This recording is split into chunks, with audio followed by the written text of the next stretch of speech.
Welcome to a little mini episode of Post Film Clarity. We're back, bitches. We're going to be covering Raiders of the Lost Ark, a little fun little tease. Thank you again, Andrew, for this.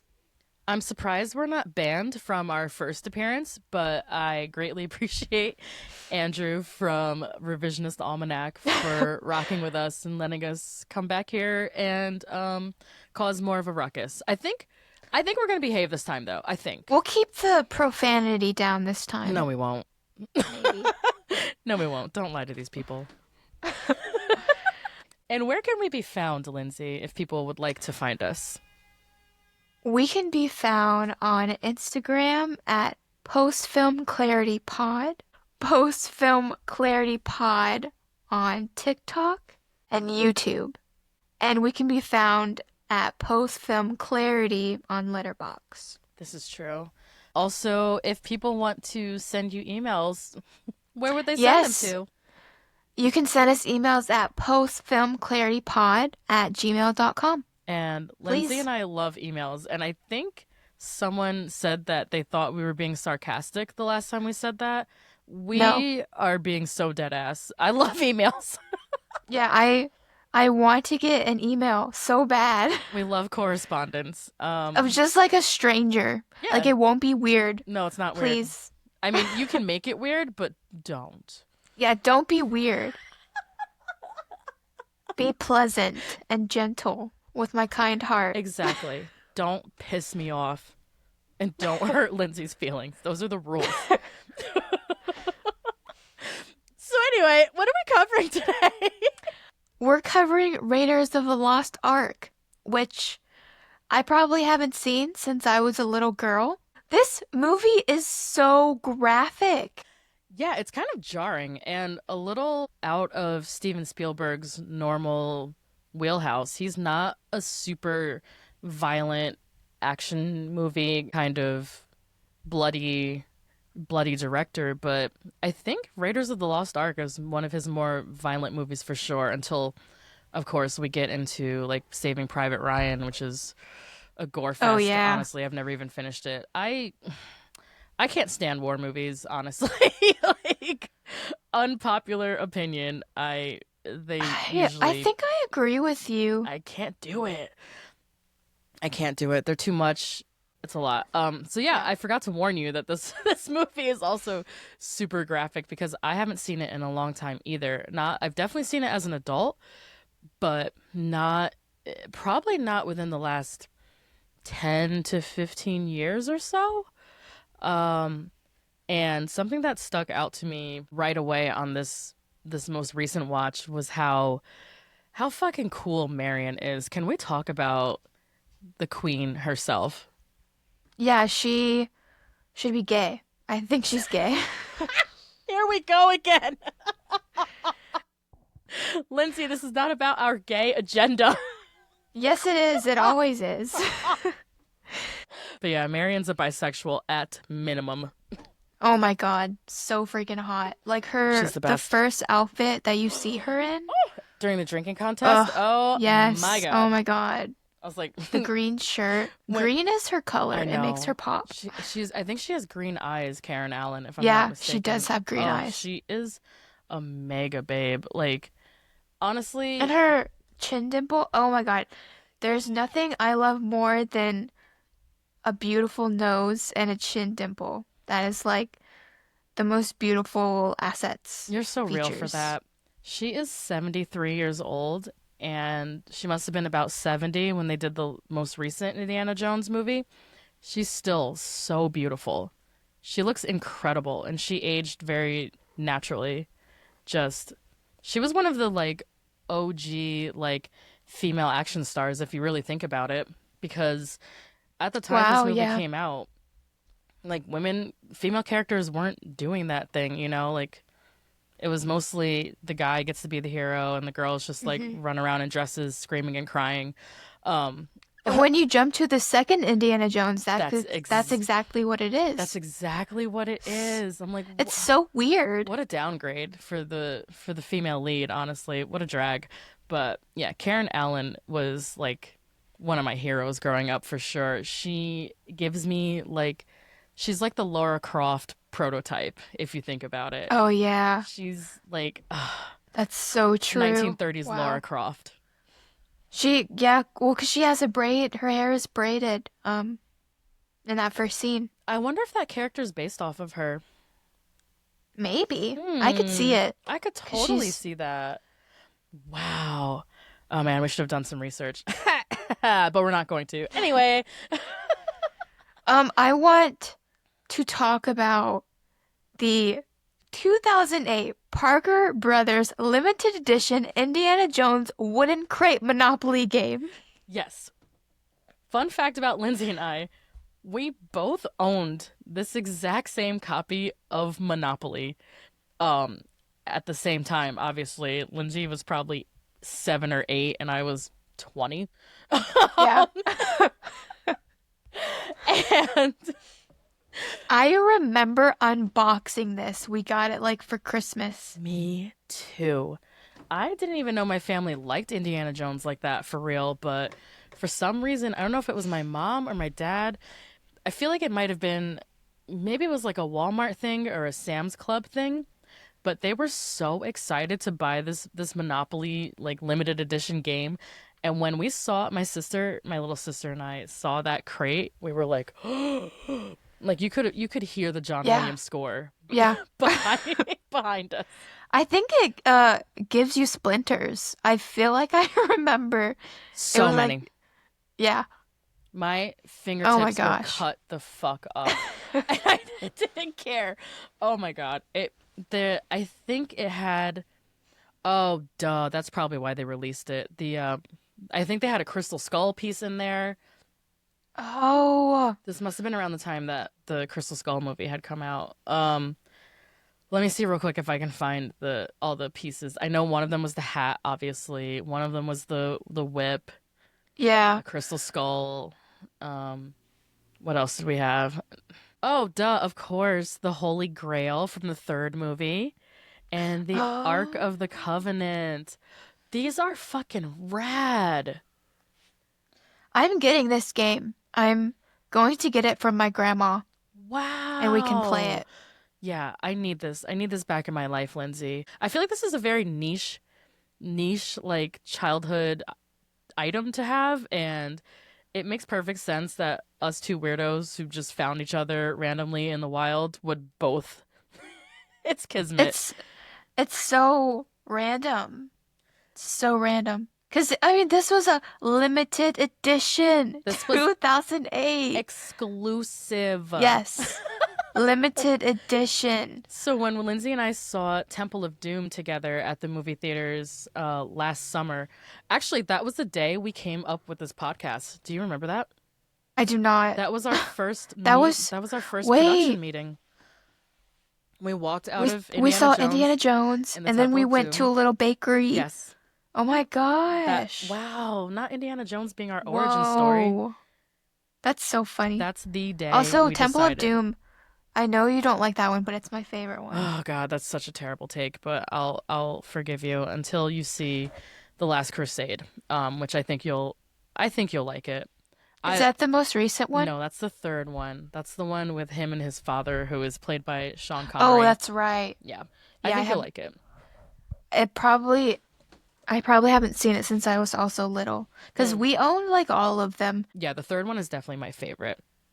Back to the first one, I was telling Lindsay the sound design portion of the Academy Museum in Los Angeles.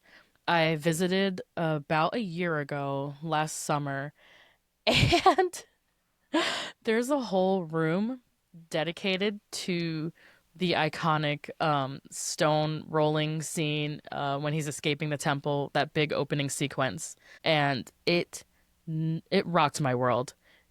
I love a behind the scenes, obviously it's part of the reason why we even have this podcast. I love behind the scenes knowledge. I love the process that goes into making movies and the magic of it all and the like technical aspects. But a cool thing about the museum exhibit is it's the scene from the time Indy realizes the boulder is going to start chasing him until about the time he gets out of the cave itself. And they start with they'll play it for you once with just the audio from the day they made the movie in like 1980. It's crazy. You can hear like young Steven Spielberg saying action, and it just sounds like a bunch of plastic knocking around because that's what it is. It's like foam, it's plastic, it sounds cheap. It's not real. It's just, you're like it's like a kid playing with blocks. And then they strip that sound away and they go layer by layer and they play the scene again with all the footsteps. Then they play the scene again with every time they added like a bow and arrow sound. Then they play it again with the rock rolling. Then they play the scene again with the twig snapping when he falls into that little hole. Then they play it again with all the dialogue that they had to record after the fact because it sounded so bad on the day. So I was telling Lindsay what ADR is, and how they go back and basically re-record everything they said from like months ago, so it sounds better. And then Like actually blows my mind. I'm so shocked you didn't know this because you pay so close I attention to like people's dialogue. But yeah, especially in older movies, it's all re-recorded. Yeah, cool. 'Cause like all the time I'm like, your like words are not matching up, and it's like somebody was slacking a little, and I picked up on it. Lindsay knows the bad dubs now. This is a very good dub. You can't tell at all. The lip sync is perfect. Like the fact that it's just all styrofoam plastic Yeah, is it's mind I blowing. know because it looks It so makes no real. sense. And because of the sound design, it sounds Yeah. and feels so real. So then they play it, like I said, layer by layer, adding all these elements. And then the final track, they play it again with the John Williams score added to the mix. So by the time you watch them build this scene with just sound, it's like they play it like 10 to 15 times and you notice every little click, every breath, every note of music, every snap of a twig, every footstep, and you're like, holy shit, this movie they put so much care and love into just the sound design. And then the final scene, of course, of the exhibit is they play the whole take with every layer of audio added to it. It's Gosh. got to be like 30 tracks easily with all the stuff they added to it. And they had to do that all by hand back in the day. Isn't that crazy? I don't know. I can't even fathom what that even means. Like recording it on tape and then like Oh my cutting it. gosh. It's nuts, girl. It's nuts.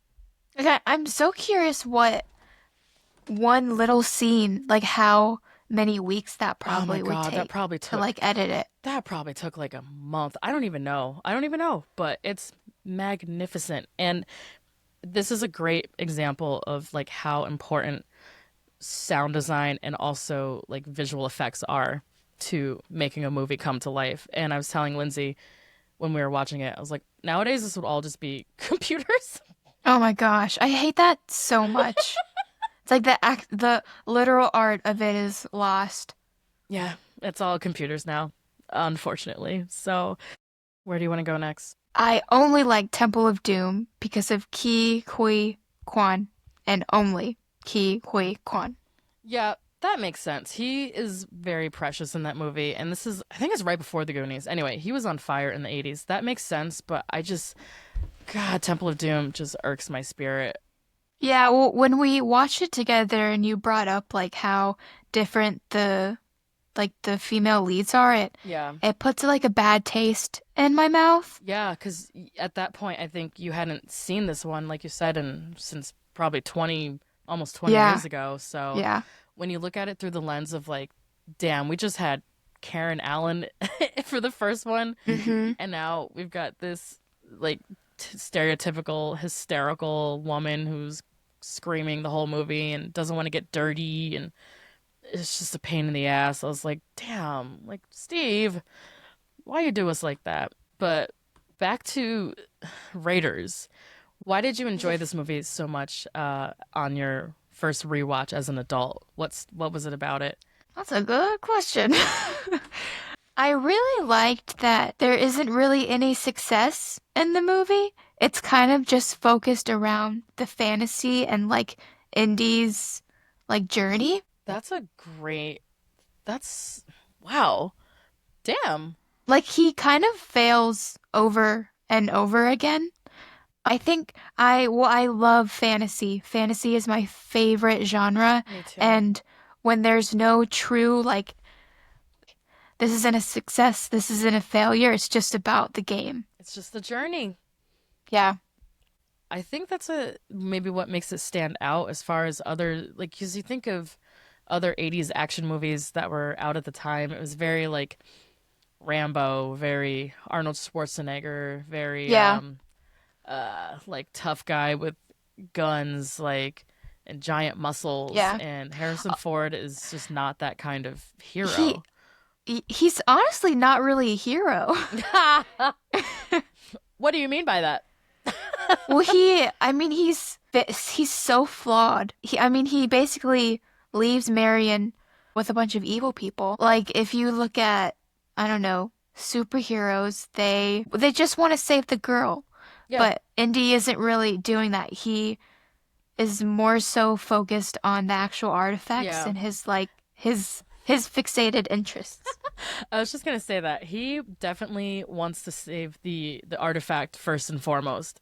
Yeah. Marion, and that comes up in later movies. Marion is kind of a an afterthought to him sometimes, Yeah. and Oh, you know what? That's such a good point because it's like the first scene that you see Mary and she's like, "You ruined my life." oh And yeah, Indy is just like, yeah. So can I get that necklace? anyways, yeah.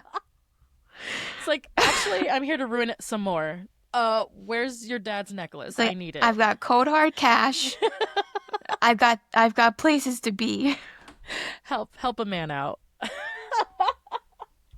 Yeah, he's very much he's a hot nerd. Yeah. He's a different type of action star. Like I said, especially for that time, he really I think casting him in this movie really changed audiences perception of what an action star could look like. And then I think when you get to the end of the decade and you hit the Die Hard era and he's got a lot of Indiana Jones in him. He's very, you know, he's just like an average guy who's like he's just clever. That's his thing. He's clever and he's resourceful and he's funny and sarcastic. And John McClane, I think you don't get John McClane without Indiana Jones paving the way first. And then, of course, all the later movies we got with that kind of die-hard style of action hero. I feel like that style of action is completely owes a debt to Raiders of the Lost Ark. Steven Spielberg changed so much for this genre. Yeah, I like what you've got here, vulnerable. A vulnerable hero. Mm-hmm. Cool. I will, yeah, with vulnerability, you just open yourself up to being flawed, and it's pretty cool. Yeah, it's more relatable. It's not Yeah. like He-Man or, Superman. Of course they're gonna win. The whole every other day I'm a professor, and then when I'm not a professor, I'm finding lost artifacts. Genius. Genius concept, honestly. I think something unfortunate, though, about the movie, it ends with the lost artifact just getting stacked into a warehouse Yeah, into and a kind of, box. yeah, dismissing, I mean, Indy's entire journey. You're right. He quote unquote wins at the end, sure, because he stays alive, but that artifact is just in a box somewhere in a warehouse, Yeah, like sitting with there who knows what with else. thousands of other items, and it's like, oh, it's kind of a hollow victory. Um, Yeah, it sets up I think it sets up the rest of the movies later on as well. that's so true. I think it not being like a win has nothing to do with it because this is like just the beginning of his Exactly. journey. And he still feels like a hero, quote unquote, even Yeah. though he doesn't outright win. You know what I mean? It's He's always a hero as long as he saves his hat. That's crucial.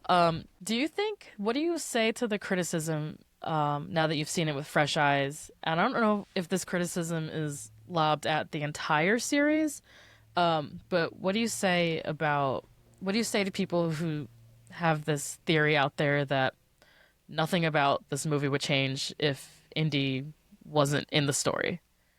I mean, I feel like Indy is the story. Ooh, So, got him. like, like, case closed. She said, "You're wrong." So, on our podcast, we have already covered one Spielberg movie. Do you remember which one that is? AI. Hell yeah. Um, we went for the B-sides, the the rare hit, the underground Steven Spielberg, because we're not like other girls. Yeah, we're quirky and we know things that Yeah, people don't. exactly. We're different and unique. So we didn't Yeah. do any of the popular Spielberg movies yet. So when we do cover another Spielberg, um, you can pull up his filmography if you want because he's made so many movies. Would your four, what would your Spielberg Mount Rushmore be, and what do you think we would cover next for our show? Well, we definitely should cover Jurassic Park at some point. Hell yeah, Um, that's on mine as well. we should do Jaws. Hell yeah, I love Jaws. I We should definitely do Jaws. Okay, so we got Jaws, Jurassic Park. Okay, yup, yup. Let's see. We've already done AI. Obviously, that's an honorary Mount Rushmore spot. Minority Report. I am a Minority Report defender. Oh my God. Yes, I love Minority Report. I ride pretty hard for that movie. I think that's a great pick. So yeah, I think you have one. Do you have one more pick? Okay, let me see. While you look that up, I'm obviously gonna keep Jurassic Park in there. E.T. Oh yeah. E.T. Just to crush my soul, and anyone who wants to check out a devastating E.T. story about me, listen to our first episode of our podcast.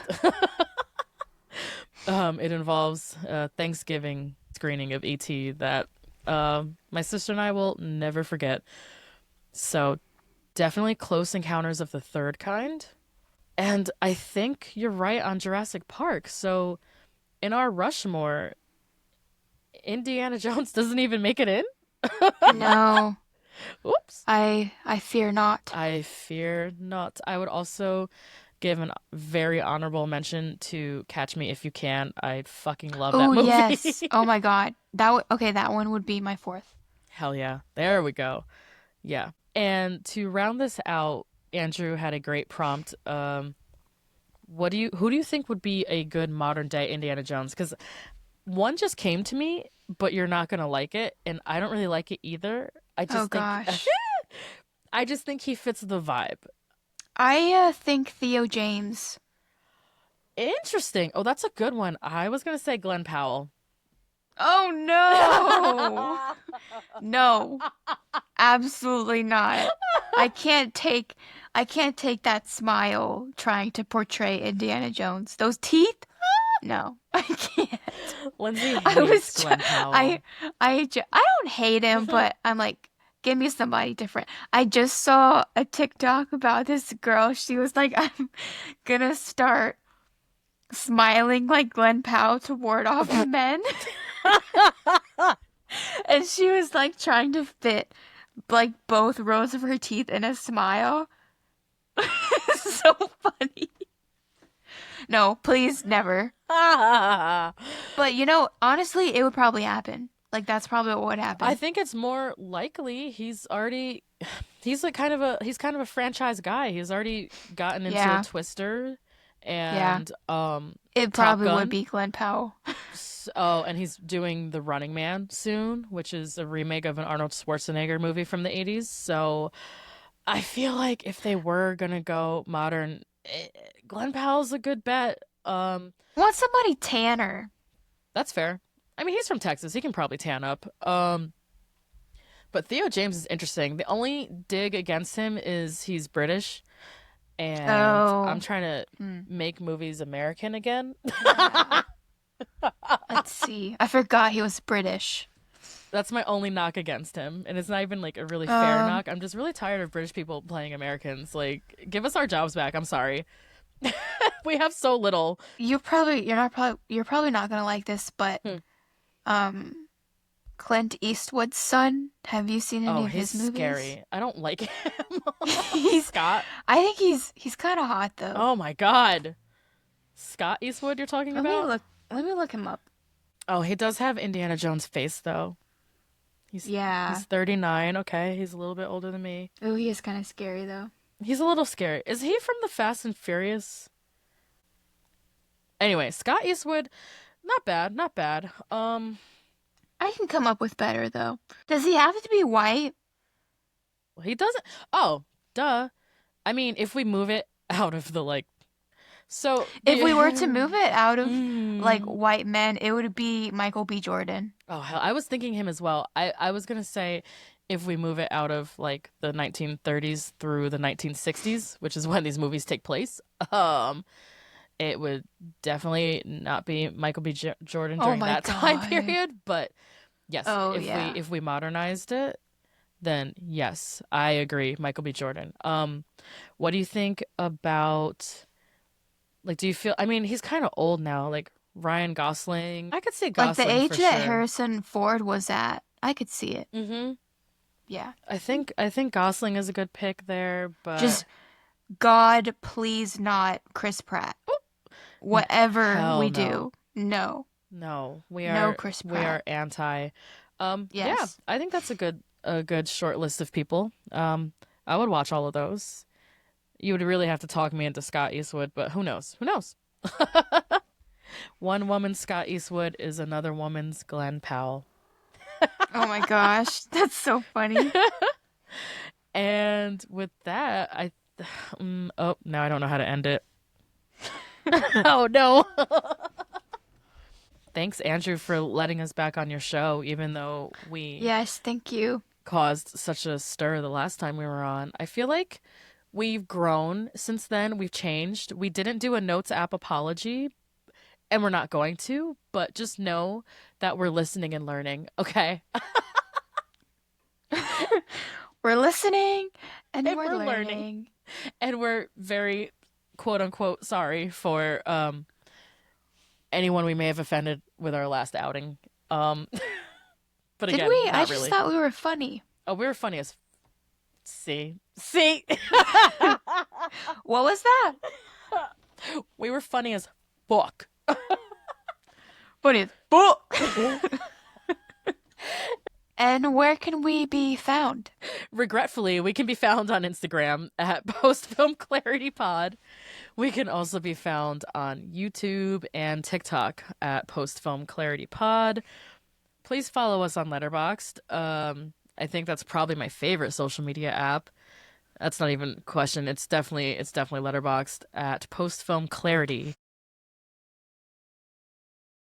The thing about the emails is I like them, but also don't be annoying. Yeah, just be like silly and playful.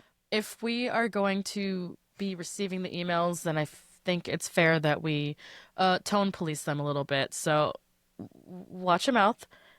But you can email us at postfilmclaritypod@gmail.com. Yeah, the email that JJ Yes, sent us, we love JJ. that was prime example. Just Do that. we want to hear how giddy you are about listening to our podcast and anything you have on your mind about any current movies. Yeah, and that's it. And as long as we're not in podcast jail, we'll see you soon. Bye, honeys. Oh my God, that was so cute. Did you just come up with Yes, that? I did. Yes, I did. That was amazing. Thank you.